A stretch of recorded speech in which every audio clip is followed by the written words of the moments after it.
भक्तों हर हर महादेव। आइए रामायण पाठ्यक्रम में रामायण की चौपाइयों को गायन करें, उनका भावार्थ समझें। पिछले भाग में हमने गाया कि प्रभु श्री रामचंद्र जी को मनाने के लिए भरत जी चित्रकूट पहुंच चुके हैं, वहां सभा जुड़ चुकी है और गुरु जी ने कहा जिसमें भरत जी का हित हो वही राम आप करें। तब भरत जी ने प्रभु श्री राम ने कहा कि भरत की जो भरत का जिसमें हित हो, जो भरत चाहते हो वही हो, उसी से सबका हित होगा। आइए आगे क्रम में हम चौपाइयों गायन करें और उनका भावार्थ समझें। वीडियो अच्छा लगे तो YouTube चैनल को सब्सक्राइब जरूर करें, शेयर करें। जय श्री राम कमेंट करें।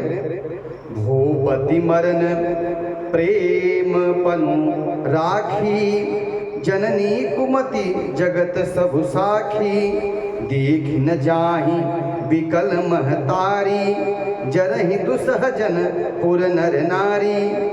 प्रेम प्रण को निवाह कर महाराज पिताजी का मरना और माता जी की कुबुद्धि दोनों का सारा संसार साक्षी है। माताएं व्याकुल हैं, वे देखी नहीं जाती।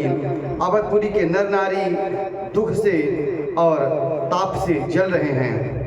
मही सकल अनरथ कर मूला, सो सुनि समुझी सहीव सब सूला।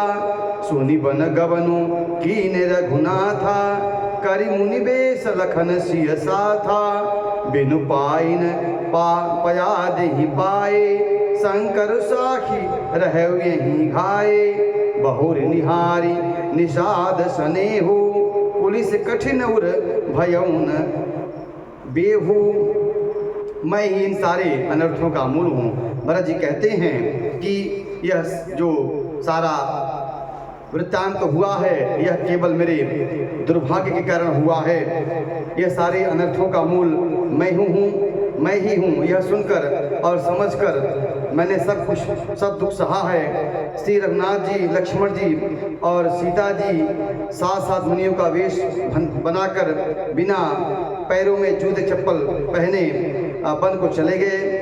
यह सुनकर शंकर जी साक्षी हैं। इस घाव से भी मैं जीता रहा, मेरे प्राण नहीं निकले। फिर निषाद राज का प्रेम देखकर भी इसे वज्र से भी कठोर हृदय में छेद नहीं हुआ, फटा नहीं हुआ। अब सब आँखिन देख्यो आई, जियत जीव जड़ सबई सहाई। जिनहि निरखी मग सापिन बीछी, तजहि विषय विषु तामस तीछी। अब यहाँ आकर सब आँखों से देख लिया, यह जड़ जीव जीता रहकर सभी सहावेगा। जिनको देखकर रास्ते की सांपनी और बीछी भी अपने भयानक विष और तीव्र क्रोध को त्याग देंगे। ते रघुनंदन लखन सिय अनहित लागे जाहि, तासु तनय तरी दुसह दुख देव सहावहि काहि। वे ही श्री रघुनंदन लक्ष्मण और सीता जिनको शत्रु जान पड़े, उसके कई के पुत्र मुझको छोड़कर देव दुसह दुख और किसे सहावेगा। सुनियति बिकल भरत बरबानी, आरत प्रीति विनय नय सानी। शोक मगन सब सभा खभारू, मनहु कमल बन परेहु तुषारू। अत्यंत व्याकुल होकर दुख, प्रेम और विनय और नीति से सनी हुई भरत जी की वाणी सुनकर पूरी जो सभा थी वह शोक मग्न हो गई। सारी सभा में विषाद छा गया, दुख छा गया, मानो कमल के वन में पाला मार गया हो। कही अनेक विधि कथा पुरानी, भरत प्रबोधि कीन्हि मुनि ज्ञानी। बोले उचित उचित वचन रघुनंदु, दिन कर कुल कैरव बन चंदू। तब ज्ञानी गुरु वशिष्ठ ने भरत जी को अनेक इतिहास की कथाएं सुनाकर उन्हें संबोधित किया, उनका समाधान किया। फिर रघुकुल सूर्यरूपी कुमुद वन के प्रफुल्लित करने वाले चंद्रमा श्री रघुनंदन जी उचित वचन बोले। तात जाय जिय करहूँ गलानी, ईस अधीन जीव गति जानी, तीन काल तिहुवन मत मोरे, पुण्य सिलोक तात तर तोरे। तब प्रभु ने समय अनुसार वचन कहे और भरत जी को समझाया कि ये तात, तुम अपने हृदय में व्यर्थ ग्लानि मत करो। जीवन की गति ईश्वर के अधीन है। मेरे मत में भूत भविष्य वर्तमान तीनों काल और स्वर्ग पृथ्वी और पाताल तीनों लोकों में सब पुण्यात्मा पुरुष तुमसे नीचे हैं। पूरे आनत तुम पर कुटिलाई, जाई लोक पर लोक नसाई, दोष देहि जननी जड़ते, जिन्ह गुरु साधु सभा नहीं सेई। तब आगे प्रभु श्री राम जी भरत जी को समझाते हुए कहते हैं, हृदय में तुम पर कुटिलता का आरोप करने वाला यह लोक का युग सुख यश आदि बिगड़ जाता है और परलोक नष्ट हो जाएगा। जो तुम्हें इस तरह कुटिलता का आरोप करेगा और जो माता कैकेयी को दोष देंगे वह मूर्ख होंगे, और माता कैकेयी को दोष वही देंगे जिन्होंने कभी गुरु और साधुओं के सवा का सेवन नहीं किया है। मिटिहा ही पाप प्रपंच सब, अखिल अमंगल भार, लोक सुयस पर लोक सुख, सुमिरत नाम तुम्हार। आगे प्रभु श्री रामचंद्र जी कहते हैं कि हे भरत, तुम्हारा नाम स्मरण करने से सब पाप अज्ञान और अमंगल मिट जाएंगे, पापों के समूह मिट जाएंगे और इस लोक में सुंदर सुख प्राप्त होगा और परलोक में भी सुख प्राप्त होगा जो तुम्हारे नाम का स्मरण करेंगे।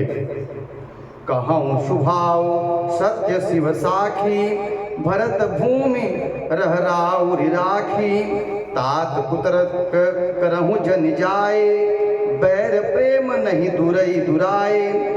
तब आगे प्रभु श्री राम जी कहते हैं कि हे भरत, मैं स्वभाव से सत्य कहता हूँ, शिव जी साक्षी हैं, यह पृथ्वी तुम्हारी ही रखी पर है। ये तात तुम कुतर्क न करो और बैर और प्रेम छिपाए नहीं छिपते हैं।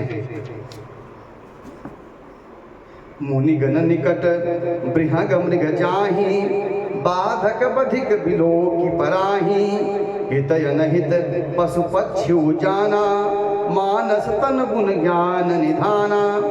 पक्षी और पक्षी मुनियों के पास बेधड़क चले जाते हैं, पर हिंसा करने वाले बधिकों को देखते ही भाग जाते हैं। मित्र और शत्रु को पशु पक्षी भी पहचानते हैं। फिर मनुष्य शरीर तो गुणों का निधान और ज्ञान का भंडार कहा गया है। तात तुम ही मैं जान उन्हीं के, करो काह असमंजस जी के, राख्यों राव सत्य मोहि त्यागी, तनु परिहरऊ प्रेम पन लागी।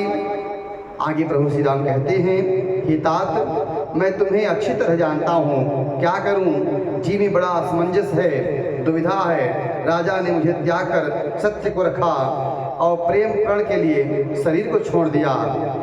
तासु वचन मेटत मन सोचू, तेहि ते अधिक तुम्हार सकोचू, तापर गुरु मोहि आय सुदीना, अवसी जो कहूँ चाहूँ सोई चीन्हा। उनके वचन को मेटते मन में सोच होता है, उससे बढ़कर तुम्हारे लिए संकोच है। उस पर भी गुरु जी ने मुझे जो आज्ञा दी है, इसके लिए अब तुम जो कहो मैं अवश्य ही वही करना चाहता हूँ।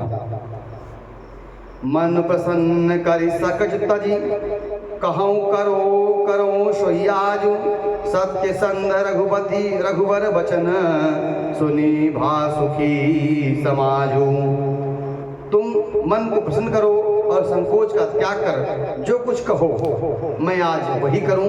सत्य प्रतिज्ञ रघुकुल श्रेष्ठ श्री रामचंद्र जी की वचन सुनकर सारा समाज सुखी हो गया, क्योंकि लोगों को यह पता है कि प्रभु श्री रामचंद्र जी कभी झूठ नहीं कहते हैं। और उन्होंने यह कह दिया कि भरत, जो तुम कहोगे वह मैं करने के लिए तैयार हूँ। यह बात सुनकर जो नगरवासी प्रभु श्री रामचंद्र जी को दर्शन के लिए गए थे और इस आशा से गए थे कि प्रभु श्री रामचंद्र अयोध्यापुरी लौट आएंगे, जब उन्होंने ऐसा कहा कि भरत तुम जैसा कहो वैसा मैं करूं। यह बात सुनकर सभी सभा हर्षित हो गई। आज की कथा यहीं तक। अगले भाग में हम आगे के चौपायों गायन करेंगे, उनका भावार्थ समझेंगे। कथा अच्छी लगे तो YouTube चैनल को सब्सक्राइब जरूर करें, शेयर करें। जय श्री राम कमेंट करें। हर हर महादेव।